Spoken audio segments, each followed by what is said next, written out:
Αρχικά θα ήθελα να ευχαριστήσω τον Πρόεδρο για την πολύ θερμή υποδοχή του και τα καλά λόγια που εξέφρασε. Τον ευχαριστώ ειλικρινά. Και να ευχαριστήσω φυσικά στο σύνολό το Σύλλογο Πισωδερητών και την Ομοσπονδία των Σωματείων υπό την αιγίδα της οποίας βρίσκεται η σημερινή εκδήλωση, για την τιμή που μου έκαναν να με καλέσουν να είμαι ομιλήτρια στη σημερινή εκδήλωση.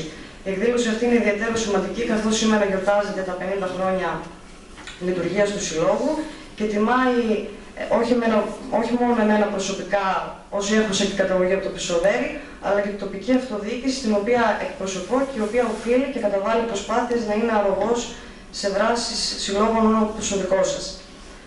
Το θέμα που θα αναπτύξω αφορά την ενέργεια και το περιβάλλον, δύο μεγέθη που συνυπάρχουν και αλληλοσυγκρούονται στην περιοχή της Φλόρινας. Η Φλόρινα αποτελεί κλασικό παράδειγμα ενός τόπου που διαθέτει και θυσιάζει μεταξύ των άλλων το πλούσιο περιβάλλον της για την εξασφάλιση του αγαθού της ενέργειας στους πολίτες της χώρας μας. Ο νομός Φλόρινας αποτελεί περιοχή ιδιαίτερου ενδιαφέροντος ως προς το φυσικό και υδάτινο περιβάλλον. Η ονομασία της Φλόρινας φαίνεται να έχει συσχετιστεί με την πλούσια βλάστηση της περιοχής, είναι σχετική με τη φλόρα, τη θεά της γλάστησης για τους αρχαίους Ρωμαίους και τον όρο που σήμερα μεταφράζεται σε χλωρίδα. Το φυσικό περιβάλλον της είναι μοναδικό, καθώς διαθέτει ποικιλία οικοσυστημάτων από τις 6 λίμνες της έως τους πλούσιους ορεινούς όγκους. Τα οικοσυστήματα αυτά φιλοξενούν πολύ σημαντικά και σπάνια είδη χλωρίδας και πανίδας. Δεν είναι τυχαίο άλλωστε το γεγονός ότι 6 περιοχές του νομού συμπεριλαμβάνονται στο Ευρωπαϊκό Δίκτυο Προστατευόμενων Περιοχών Φύση 2000. Το φυσικό περιβάλλον του νομού Φλόρινας περιλαμβάνει τους ορεινούς όγκους του Βαρνούντα, του Βιτσίου και του Βόρα, 6 προστατευόμενες λίμνες τεράστιου οικολογικού ενδιαφέροντος, τον εθνικό δρυμό στην περιοχή των Πρεσπών, σημαντικό τη χλωρίδα και πανίδα, ενώ το τοπίο της περιοχής παρουσιάζει εναλλαγές. Εδώ συνυπάρχουν οικοσυστήματα που αποτελούν βασικούς παράγοντες της ποιότητας ζωής της περιοχής, ενώ εξαιτίας των κλιματολογικών και εδαφολογικών συνθηκών η ευρύτερη περιοχή του Αμυντέου παρουσιάζει σημαντική αμπελουργική και γενοποιητική παράδοση. Από πολύ νωρίς αναγνωρίστηκε η μοναδικότητα και η σπουδαιότητα των Πρεσπών ως τόπος κατοικίας σημαντικών ειδών οργανισμών, κυρίως πουλιών. Η ελληνική πολιτεία, αναγνωρίζοντας τις φυσικές αξίες της περιοχής, ανακήρυξε τις Πρέσπες εθνικό δρυμό το 1974, ενώ από το 1973 συγκαταλέγεται στους υγρότοπους διεθνούς σημασίας και με βάση την οδηγία για τους οικότοπους συγκαταλέγεται στο Ευρωπαϊκό Δίκτυο Προστατευόμενων Περιοχών. Πρόκειται για το μεγαλύτερο εθνικό δρυμό στην Ελλάδα, που ξεχωρίζει για τη μεγάλη ποικιλομορφία σε φυσικές διαπλάσεις και τύπους ενδιαιτημάτων. Αυτή ακριβώς η ποικιλία των βιοτόπων απεικονίζεται επίσης και στο μεγάλο αριθμό διαφορετικών μορφών ζωής, τόσο των φυτικών ειδών που αποτελούν τη χλωρίδα της περιοχής, όσο και των ζώων που συμφέρουν την πανίδα της. Στην πανίδα της περιοχής, εξέχουσα θέση καταλαμβάνουν τα πουλιά με τους πελεκάνους να αποτελούν σύμβολα του δρυμού. Στην Ελλάδα, ο αριθμός των πουλιών που έχει παρατηρηθεί ξεπερνά τα 420 είδη. Από αυτά, περίπου τα 260 μπορεί να τα συναντήσει κανείς στις Πρέσπες. Τα τελευταία χρόνια, στις Πρέσπες θεσμοθετήθηκε, ξεκίνησε και λειτουργεί ο φορέας διαχείρισης του Εθνικού Δρυμού με έδρα τον Άγιο Ερμανό και στόχο την ολοκληρωμένη και αποτελεσματική διαχείριση και προστασία των φυσικών και περιβαλλοντικών αξιών της περιοχής. Το Πισωδέρι είναι το πιο ορεινό χωριό του νομού Φλόρινας. Είναι χτισμένο πάνω στο στενό πέρασμα του δρόμου που οδηγεί από τη Φλόρινα στις Πρέσπες σε υψόμετρο 1.450 μέτρων. Σε απόσταση μόλις 1.500 μέτρα από το χωριό βρίσκονται οι εγκαταστάσεις του χιονοδρομικού κέντρου στη θέση Δίγλα που κρατάει χιόνι μέχρι τις αρχές Απριλίου λόγω του πολύ ψυχρού κλίματος της περιοχής. Θεωρείται το χιονοδρομικό με την ευκολότερη πρόσβαση στην Ελλάδα. Η Περιφερειακή Ενότητα Φλόρινας, από την ανάληψη των καθηκόντων της νέας Περιφερειακής Αρχής, προχώρησε σε βελτιώσεις της Εθνικής Οδού Φλόρινας Κρυσταλλοπηγής, ενώ καταβάλλονται προσπάθειες για την ένταξη του έργου αντικατάστασης του αναγνωτήρα του χιονοδρομικού κέντρου Δίγλας σε χρηματοδοτικό πρόγραμμα, έργο προϋπολογισμού περίπου 1.800.000 ευρώ και παράλληλα σχεδιάζεται η δημιουργία φορέα διαχείρισής του. Στο πλαίσιο ειδικού προγράμματος του ΠΕΧΟΔΕ και εφαρμογής του νόμου 1465 του 1950, καταρτίστηκε ο Εθνικός Κατάλογος των Τοπίων Ιδιαίτερου Φυσικού Κάλους της Ελλάδας, με συνολικά 449 περιοχές. 20 από αυτούς έχουν οριοθετηθεί στη Δυτική Μακεδονία, με πρώτο τη Βίλα του Σοβερίου, και κριτήρια όχι μόνο τα στοιχεία του φυσικού περιβάλλοντος, αλλά και του ανθρωπογενούς, με χαρακτηριστικά από την τοπική αρχιτεκτονική, τον πολιτισμό και την ιστορία.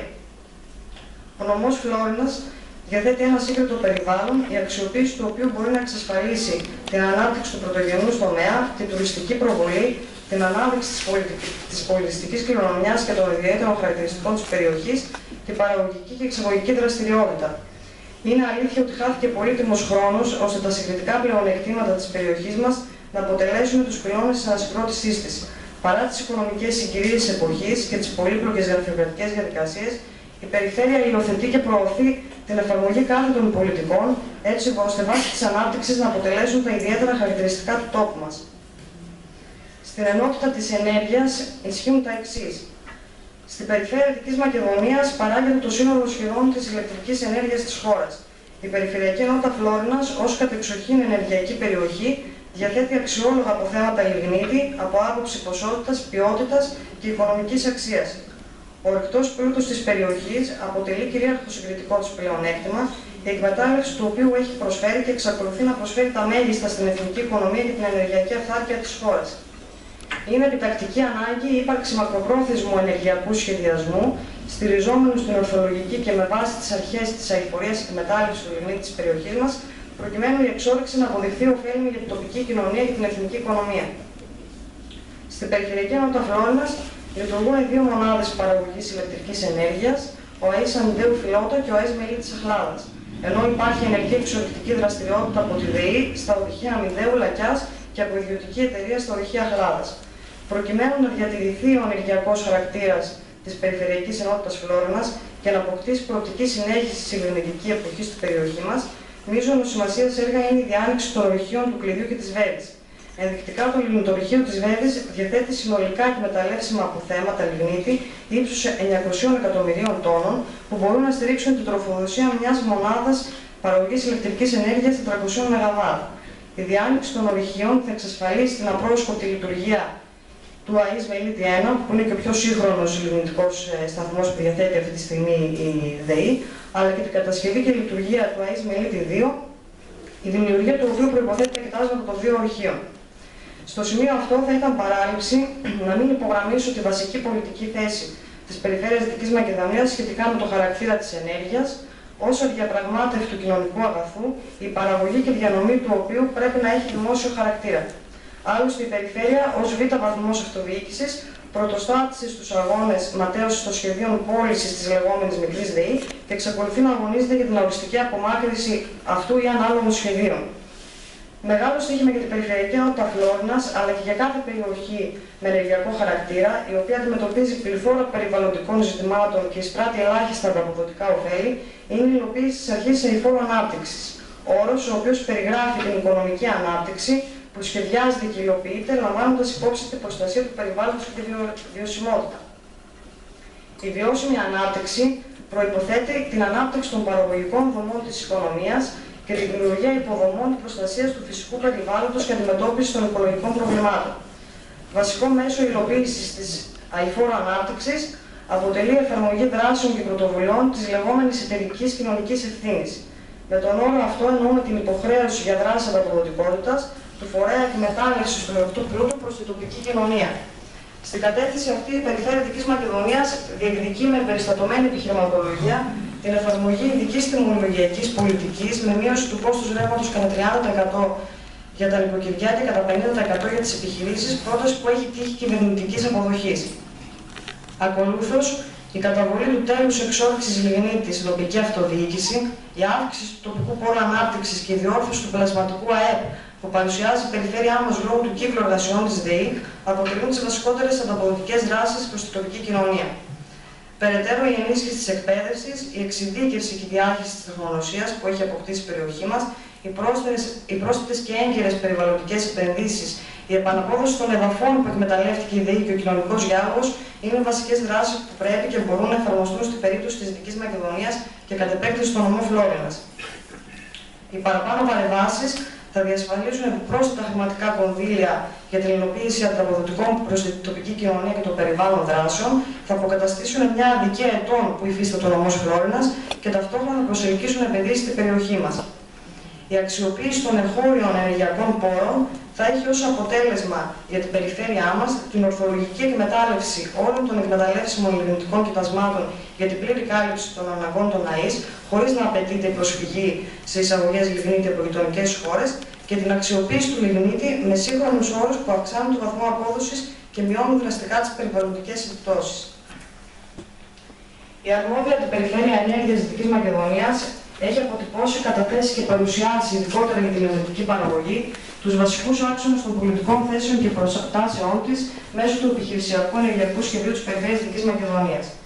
Θεωρώντας ότι κάθε εθνική και ευρωπαϊκή ενεργειακή πολιτική έχει ευθεία αναφορά στα διοικητικά της όρια, καθορίζοντας την αναπτυξιακή προοπτική της στον προγραμματισμό και την ποιότητα ζωής των πολιτών της, η Περιφέρεια Δυτικής Μακεδονίας μεθοδεύει την εκπόνηση συνολικού ενεργειακού επιχειρησιακού σχεδίου σε κυβερνητικό επίπεδο με βάση τους όρους που θέτει, τις νομοθετικές πρωτοβουλίες που προτείνει και σε ταύτιση με τα επιχειρησιακά σχέδια εκμετάλλευσης. Μεγάλες προοπτικές στην ενεργειακή πορεία της Φλόρινας και της Δυτικής Μακεδονίας γενικότερα διαδραματίζει η διέλευση του αγωγού φυσικού αερίου ΤΑΡ, ο οποίος ενισχύσει την γεωπολιτική και στρατηγική αξία της περιοχής μας, θα δημιουργήσει προοπτικές απασχόλησης και προσέλκυσης επενδύσεων. Οι δράσεις της εταιρικής κοινωνικής ευθύνης θα γίνουν σε συμφωνία με την τοπική κοινωνία και την αυτοδιοίκηση, με σκοπό να προκύψουν τα μέγιστα αποδοτικά ωφέλη. Ήδη ερευνάται η διαδικασία ενσωμάτωσης του φυσικού αερίου στο περιφερειακό ενεργειακό μείγμα και η δυνατότητα χρήσης του φυσικού αερίου στην υποστηρικτική καύση των μονάδων παραγωγής ηλεκτρικής ενέργειας. Ανάλογος σχεδιασμός εκπονείται και για τη λεγόμενη μεταλληνητική περίοδο, η οποία συνδέεται κυρίως με την ανάπτυξη των ανανεώσιμων πηγών ενέργειας, οι οποίες έχουν νέο στην περιφέρειά μας λόγω της ήδη υπάρχουσας εξειδίκευσης της περιοχής στα ενεργειακά ζητήματα, του κλίματος, αλλά κυρίως των δικτύων διανομής ενέργειας. Ωστόσο, τα μεγαλύτερα προβλήματα που δημιουργούνται από την ανάγκη εκμετάλλευσης των αποθεμάτων λιγνίτη είναι τα ζητήματα των απαλωτριώσεων και των μετακαταστάσεων, ενώ η απουσία επιθεωρητών περιβάλλοντος και επιθεώρησης μεταλλίων στη Δυτική Μακεδονία δυσκεραίνουν την αντιμετώπιση των περιβαλλοντικών συνεπειών. Ειδικότερα, προκειμένου να εξασφαλιστεί η τροφοδοσία των μονάδων παραγωγής ηλεκτρικής ενέργειας και ανάπτυξη ή επέκταση των ορυχείων της περιοχής μας, χρειάστηκε και χρειάζεται να απαλωτριωθούν χιλιάδες στρέμματα ιδιωτικών και όχι μόνο εκτάσεων και να μετακατασταθούν οικισμοί. Οι χρονοβόρες και πολύπλοκες διαδικασίες, αλλά κυρίως η απουσία νομοθετικού πλαισίου για τον τρόπο υλοποίησης των μετακαταστάσεων, έχει ως αποτέλεσμα τη μακροχρόνια ταλαιπωρία των πληττόμενων οικισμών, οι κάτοικοι των οποίων μετατρέπονται κυριολεκτικά σε περιβαλλοντικούς πρόσφυγες. Η Περιφέρεια Δυτικής Μακεδονίας έχει καταθέσει εδώ και ένα έτος σχέδιο νόμου για τις μετακαταστάσεις, το οποίο και θα πρέπει άμεσα να γίνει νόμος του κράτους, με ταυτόχρονο εξυγχρονισμό του μεταλλευτικού κώδικα και του νόμου για τις απαλωτριώσεις. Κλείνοντας, θα ήθελα να επισημάνω ότι στην περίπτωση της Φλόρινας και γενικότερα της Δυτικής Μακεδονίας είναι μονόδρομος η εφαρμογή κάθετων πολιτικών για την ανάδειξη και την ανάπτυξή της. Η περιοχή μας διαθέτει ως υλωτικά της πλεονεκτήματα τον ορυκτό της πλούτο, το υδάτινο και φυσικό περιβάλλον της. Μεγέθη τα οποία σε συνδυασμό με τη γεωγραφική της θέση προσδίδουν τεράστια γεωπολιτική αξία και ιδιαίτερη εθνική σημασία. Η περιφέρειά μας θα μπορούσε να αλλάξει άρδιν τους δείκτες της ανάπτυξής της, αν το κεντρικό κράτος αποφάσιζε να κατευθυνθεί σε εφαρμογή κάθετων πολιτικών. Και αυτός είναι ένας μεγάλος στόχος για την τοπική αυτοδιοίκηση, τον οποίο και θα υπηρετήσουμε. Τέλος, θα ήθελα για άλλη μια φορά να ευχαριστήσω το Σύλλογο για την πρόσκληση, να ευχηθώ ολόψυχα στο Διοικητικό Συμβούλιο και στα μέλη του Συλλόγου να συνεχίσουν την δράση και την παράδοση και να ευχηθώ πραγματικά ολόψυχα εμείς οι νεότεροι να φανούμε αντάξιοι σας και να συνεχίσουμε και εμείς το έργο σας. Και σας συγχαρώ για την εξαίρετη δουλειά σας. Επιτρέψτε με εκ μέρους της Ομοσπονδίας να σας προσφέρω τον τόμο ιστορίας της Ομοσπονδίας μας, να τον έχετε στο γραφείο, να τον μελετήσετε. Είναι τεράστια ιστορία και η αποστολή και η προσφορά της Ομοσπονδίας Δυτικών Μακεδόνων και επίσης να πραγματείτε την κεφαλή του Μεγάλου Αλεξάνδρου. Ευχαριστώ πολύ. Να διευκρινίσω απλά ότι αυτό δεν χρειάζεται καν να το διαπραγματευτούμε. Η περιφέρεια είναι στο πλευρό όλων των Δυτικών Μακεδόνων και με ιδιαίτερη ευαισθησία απέναντι και σε εσάς που είστε και μακριά από τον τόπο. Στο μέλλον θα έχουμε και τη δυνατότητα και έμπρακτα όλο αυτό να το υλοποιήσουμε. Εγώ ευχαριστώ ολόψυχα για την τιμή που μου κάνατε. Εύχομαι να φανώ αντάξει αυτή τη στιγμή. Ευχαριστώ.